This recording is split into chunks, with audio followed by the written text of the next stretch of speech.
Well, as you just mentioned, Hurricane Ian continues to gain monstrous strength as it moves over those warm waters on the Gulf Coast of Florida. Hurricane warnings are in effect now from Tampa to Fort Myers, and smack dab in the middle of it all is Sarasota. Thomas Dart joining us live on the phone this afternoon. He's a Sarasota native and just happened to be my neighbor growing up. So Thomas, thanks for joining us this afternoon. If you could kind of give us a sense of what it's like right now in Florida.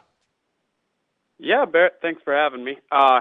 I would say that things are pretty crazy. A lot of people are hustling and bustling in order to, get the sandbags, board up their houses, make sure they have the right supplies.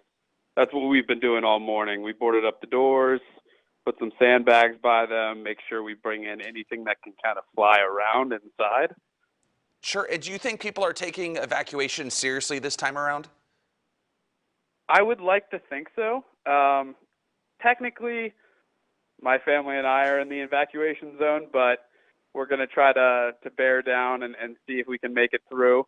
There's not too many different zones that are being evacuated right now, mostly just the coastline. Sure. And we happen to be across the street from there. So we're going to make sure that, we take all of the precautions that we can, but evacuation at this time doesn't seem completely necessary. All right. And talk a little bit about, sometimes when growing up there, the stores, Publix, everything is selling out. Are we seeing it hard to find things like water and toilet paper right now?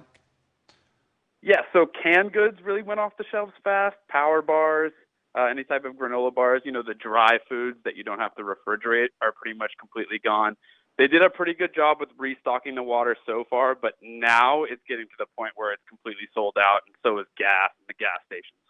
That's a scary thing. And of course, roads get jammed pretty quick when storms like this happen. Thomas, I appreciate you joining us this afternoon, giving us a little bit of insight. Thomas Dart talking to us from Sarasota, Florida this afternoon.